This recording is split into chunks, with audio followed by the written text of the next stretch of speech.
आता एक बातमी येते गड किल्ल्यांशी संबंधित। महाराष्ट्रात अनेक भुईकोट किल्ले, जलदुर्ग आणि गिरिदुर्ग आहेत।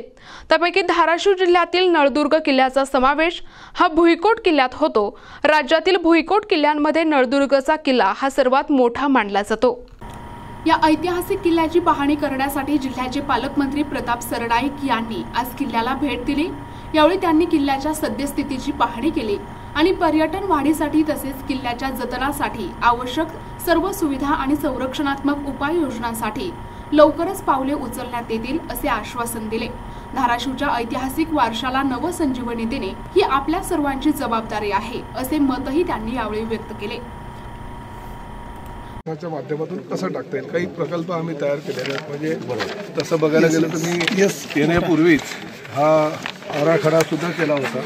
त्यामध्ये किल्ल्याची व्यवस्थित साफसफाई, निगा देखभाल आणि त्याचबरोबर जो काही तो इथला परिसर आहे त्याचं सुशोभीकरण, परत हे इकडे सुरुवातीच्याच काळामध्ये एंट्रीला एंट्री गेट, मग तिकडे सोलरच्या माध्यमातून लाईटचे दिवे आणि पार्किंगची वगैरे व्यवस्था, 150 फुटाचा भगवा ध्वज ते एंट्रीलाच म्हणजे जे सुरुवातीलाच आहे त्या ठिकाणी हे लँडस्केपिंग अशा पद्धतीनं जे आता अशी अवस्था झालेली आहे असं लँडस्केप करायचं। जे ह्या ठिकाणी बोटिंगचं बंद करण्यात आलं होतं त्याच्याऐवजी फ्लोटिंग स्टेज टाकायचं, कारण बांधकाम काही करता येणार नाही तर फ्लोटिंग स्टेज टाकून त्या ठिकाणावर आपण बोटिंगचा हे ज्या ठिकाणी आता विविंग गॅलरी आपण बघायला गेलो होतो त्याच्या समोरच्या बाजूला असं म्युझिकल फाउंटन, हे संध्याकाळच्या वेळेस जर पर्यटक येतील तर त्याला म्युझिकल फाउंटन, परत ते प्रत्येक ठिकाणी बोर्ड लावून कुठल्या ठिकाणी काय आणि त्याची हिस्ट्री,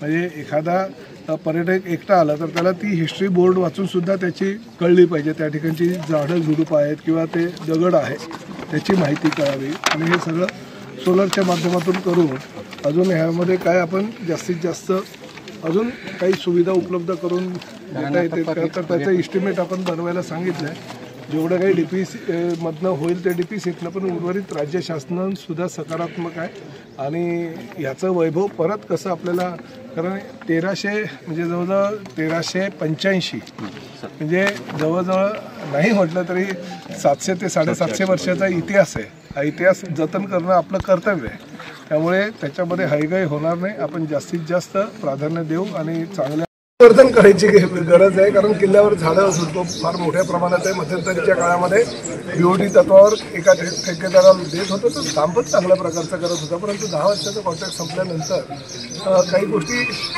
ज्या नियमानुसार कराव्या लागतात त्या अद्यापपर्यंत प्रक्रिया जी आहे ती जिल्हाधिकाऱ्यांच्या माध्यमातून चालू आहे। लवकरच त्याबाबत आम्ही निर्णय घेऊ, परंतु राज्य शासनाच्या माध्यमातून किंवा DPCच्या माध्यमातून किल्ल्याचं सुशोभीकरण म्हणजे किल्ल्याची मूळ वास्तू कायम ठेवून मोकळी जी जागा आहे त्याचं सुशोभीकरण म्हणजे म्युझिकल फाउंटन किंवा लँडस्केपिंग किंवा बोटिंग करण्यासाठीची जी जागा आहे ती आणि काही अजून सुशोभीकरणाच्या माध्यमातून होणाऱ्या गोष्टी आहे त्या पालकमंत्री म्हणून मी आता याची दखल घेतलेली आहे। कलेक्टरनं तशा प्रकारच्या सूचना मी केलेल्या आहेत आणि त्या पद्धतीचं इस्टिमेट बनवत आहे। लवकरच किल्ल्याच्या सुशोभीकरणाला म्हणजे किल्ल्याच्या आजूबाजूच्या परिसरातील सुशोभीकरणाला सुद्धा आम्ही सुरुवात करणार आहोत आणि ही ऐतिहासिक वास्तू आहे। जवळजवळ 750 वर्षापूर्वीचा इतिहास प्राप्त असलेला हा नळदुर्ग किल्ला आहे, त्यामुळे तो इतिहास तसाच कायम ठेवून अजूनही पर्यटकांना आकर्षण करण्याच्या दृष्टिकोनातून अजून काय करता येईल याची आम्ही तयारी करतो। गेल्या अनेक वर्षापासून ज्या नळदुर्ग तालुका व्हावा असा असंख्य नळदुर्गकरांचा जिव्हाळ्याचा प्रश्न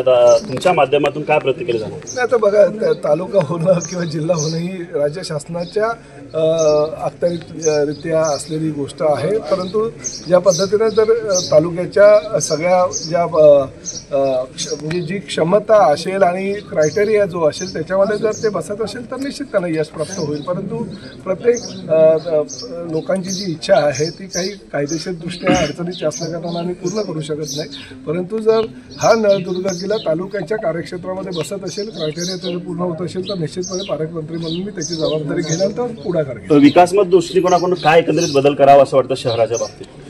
विकासाच्या दृष्टीनेच प्रताप सरनाईकला आमच्या पक्षाचे मुख्य नेते एकनाथ शिंदे साहेबांनी राज्याच्या मुख्यमंत्र्यांनी पाठवलेलं आहे. त्यामुळे प्रताप सरनाईकांच्या कार्यशाळा क्षेत्रामध्ये जे काही परिसर आहे त्याचा विकास निश्चितपणे होईल आणि माझ्या काळामध्ये जेवढं काही डेव्हलपमेंट ह्या धाराशिव जिल्ह्याचं करता येईल त्यासाठी मी प्रयत्न. प्रतिनिधी आयुब शेख, NDB न्यूज मराठी, नळदुर्ग, धाराशिव.